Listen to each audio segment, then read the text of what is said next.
हमने केजरीवाल पर वीडियो बनाई और गालियां खाई। हमने गांधी परिवार पर वीडियो बनाई, हमने गालियां खाई। हमने मायावती पर वीडियो बनाई, हमने गालियां खाई। हमने हिंदुओं पर वीडियो बनाई, हमने गालियां खाई। हमने मुसलमानों पर वीडियो बनाई, हमने गालियां खाई। अब तो गालियों की आदत सी हो गई है। तो अब हो जाइए तैयार फिर से, क्योंकि ये वीडियो कुछ लोगों के शरीर में घी का काम करेगी और कुछ लोगों के मिर्च का। पर हमारा काम है सच्चाई से आपको रूबरू करवाना।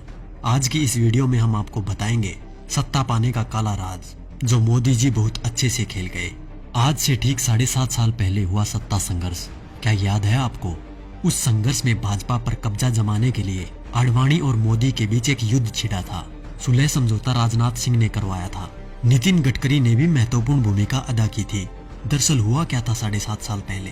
तो चलिए हम आपको बताते हैं कि 7.5 साल पहले झगड़ा किस बात पर था। दरअसल बात ये थी कि लाल कृष्ण आडवाणी, जो कि भाजपा के सबसे वरिष्ठतम सदस्य हैं, उन्होंने भाजपा के सामने ये शर्त रखी कि वो उन्हें प्रधानमंत्री पद का उम्मीदवार बनाए। लेकिन नरेंद्र मोदी बिगड़ गए। नरेंद्र मोदी ने सीधी धमकी दे डाली कि अगला प्रधानमंत्री पद का उम्मीदवार उन्हें ही बनाया जाए, और वो भी इसी महीने। ये सुनकर सब सकते में आ गए। खबर जैसे ही दिल्ली पहुंची, आनन फानन में भाजपा हाईकमान की मीटिंग हुई। नरेंद्र मोदी और आडवाणी दोनों के बीच सुलह करवाने का प्रयास हुआ और अंत में ये निर्णय लिया गया कि चुनाव लड़ने के लिए धन की व्यवस्था आडवाणी और मोदी में से जो भी करेगा, पार्टी उन्हें ही प्रधानमंत्री पद का उम्मीदवार बनाएगी। अपने 12 साल के गुजरात के शासन के दौरान नरेंद्र मोदी की मित्रता कुछ बड़े उद्योगपतियों के साथ थी, जबकि आडवाणी के साथ ये सुविधा नहीं थी। धन की व्यवस्था करने में नरेंद्र मोदी सफल रहे। अब उसके बाद घटनाक्रम धीरे धीरे बदलने लग गया। पूंजीपतियों ने भाजपा के सामने शर्त रख दी कि भाजपा को तभी धन उपलब्ध करवाएंगे जब नरेंद्र मोदी को प्रधानमंत्री पद का उम्मीदवार पार्टी घोषित कर दे। भाजपा को पूंजीपतियों के दबाव के आगे झुकना पड़ा और नरेंद्र मोदी को प्रधानमंत्री पद का उम्मीदवार बनाना पड़ा। आडवाणी नाराज होकर कोप भवन में बैठ गए। उसके बाद धीरे धीरे घटनाक्रम बदला। लोकसभा चुनाव प्रचार के दौरान मुकेश अंबानी ने देश में 22 चैनल खरीद लिए।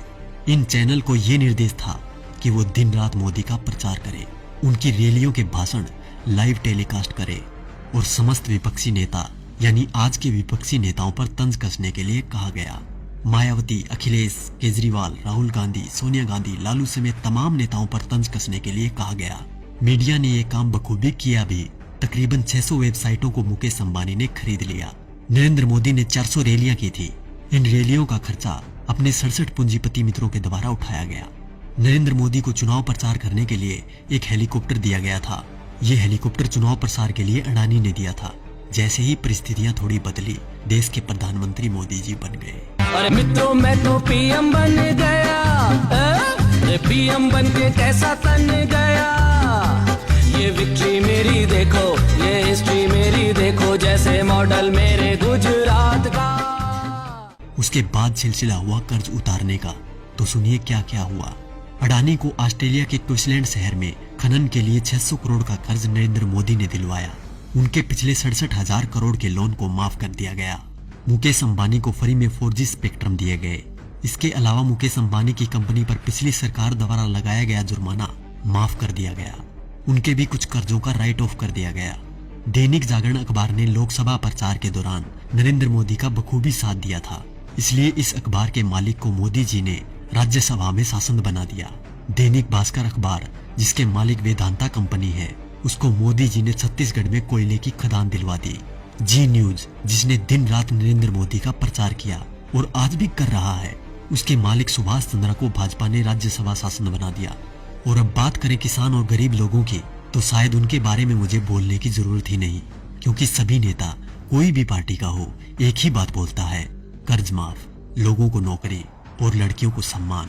तो क्या हुआ भाई साहब, कर्ज तो आप सभी का माफ हो ही गया होगा और नौकरी भी लग गई होगी, आराम से घर बैठकर खाने की।